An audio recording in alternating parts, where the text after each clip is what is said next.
Welcome to Policy on Demand. I'm Pat Brown. It's the week of August 4th, and this is your Monday briefing. We're going to talk about the economy today, but first, two key developments to have on your radar. The Senate continues its work on fiscal year 2026 appropriations bills and nominations before heading out for August recess.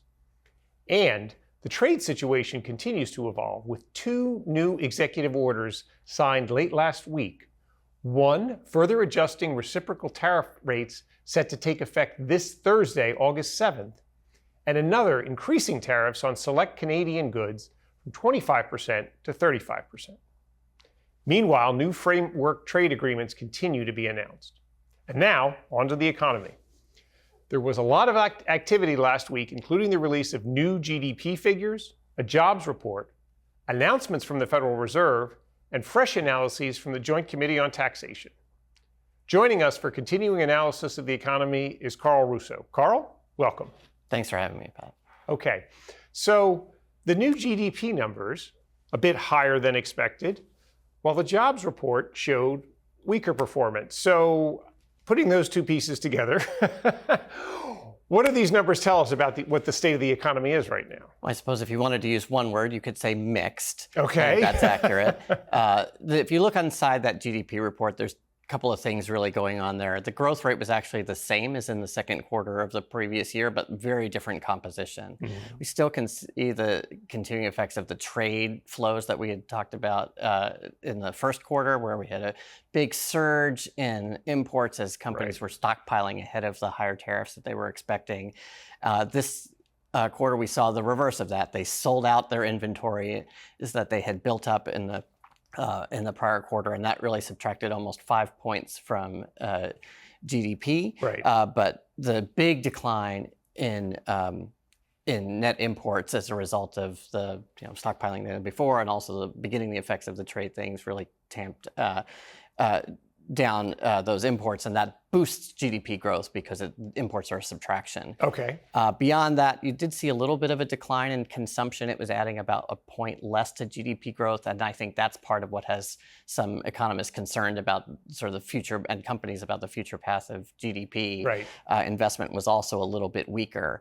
When you then had the jobs report come on the heels of that with big downward revisions to job growth in the previous months and a relatively modest job gain in July, I think that has some folks concerned. Right, certainly got the attention of President Trump.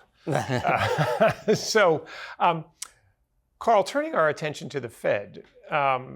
So I feel like we've heard more about the Fed over the course of the last couple of months than we have since the financial crisis. So how did the Fed react to last week's data? And how are the markets reacting, I guess, to the Fed? Right. So the jobs report came out after the Fed meeting, but the GDP report came out before, and the Fed decided to not change interest rates. If you look at the minutes, they did say that there was a little bit of dissent this time, in which a couple of members thought that they maybe should have lowered interest rates, given some of the uncertainty or weakness in the economy that we ultimately saw borne out in the jobs data. In response to that, the markets have been expecting that the Fed would lower rates before the end of the year. And I think we're certainly expect to see that now. But the stock market had a large decline at the end of last week. It's reversing some of that now. I think there's just this increasing volatility and uncertainty as a result of that too. Like, which way is it going to go and where is it going to bear out? I think with expectations, the Fed's going to try to help out here maybe on the interest rate front. Yep. So, Karl, you mentioned in your prior response trade and the effect of trade on the economy, or trade issues, I guess. Tariffs, I'm going to ask, I guess, are they pushing prices up a bit? Because the White House would seem to tell us that they're not, but we seem to see at least some indication that tariffs may be pushing prices up a bit. But they're also bringing in more revenue for the government. So how do we think about the mix of higher prices on the one hand and higher revenue for the government having an effect on the economy, in particular on something like the bond market? We have seen an uptick in inflation, both in terms of CPI and also PCE, the Fed's preferred inflation measure. though almost all of that has been attributable to increases in energy prices, or rather, no further declines in energy prices, which were holding inflation at bay in May, and then they sort of reversed in June. We are seeing a little bit maybe uptick in goods, but are explaining about 20 to 25% of the overall change in inflation. And some people are surprised by that. When you think about it, it makes a little bit of sense to me, because about 2/3 of consumption is services. Those aren't really affected by tariffs. Only about 1/3 is goods, and only about half of those goods are imported. So any inflation effect directly from tariffs on those imported goods is likely to be somewhat muted, but we are beginning to see it. If you think about the revenue consequences, we've brought in about $60 to $70 billion more in tariff revenue this year compared to last year since April. And on an annual basis, that's more than $200 billion. Some estimates that are over the next 10 years, we could see as much as maybe $3 trillion more in revenue if tariffs remain at the levels that we're collecting right now and that have been announced. That would do a lot to offset increasing deficits. Almost 80 or 90% of the cost of the bill that was enacted at the beginning of July would be reversed as a result of that, but there would be some negative economic consequences from the drag that would place on economic activity. All in all, the bond markets have responded by increasing their likelihood that the Fed's actually going to cut rates at the next meeting. That is now up to about an 85% chance that we're going to see a reduction at the next meeting to help both hedge off some of the recession risks that maybe has gone up a little bit, but also given the relatively muted price pressure so far, I think the balance is likely being tipped there, and I think that's what the bond markets are telling us. Got it. And that next meeting, Karl, is in September? Is in September, and then there's another meeting in October. We're also expecting, markets are also expecting a reduction at that meeting as well. Got it. So I'm going to go out on a limb, Karl, and say this seems like a complicated picture.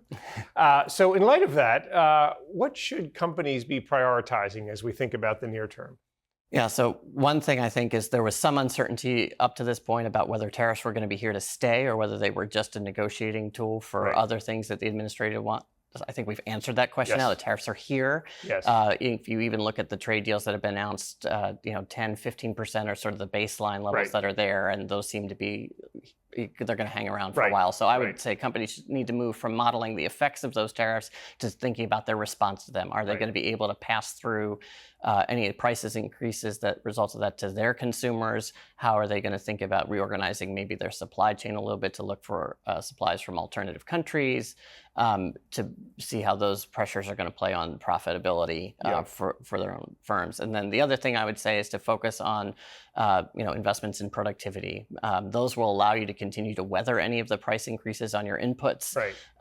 Also, in the uncertainties in the labor market, if you can increase the productivity of your current workers, you can continue to be able to produce output without increasing your labor costs, or at least keeping up with them. And so I think those are the places I would tell companies to look in the current environment. Yep. So in effect, Karl, tariffs at least at these sort of reduced levels, not the highest levels that President Trump was talking about in April, but these reduced levels, they are sort of the new normal, effectively, the new baseline, at least for the foreseeable future as we see it. Yeah, it looks like that's the case. Yep. All right. So Karl, thanks. There's a lot, obviously, for viewers to chew on here. Thanks for joining us and walking us through all that. Thanks for having me. Absolutely.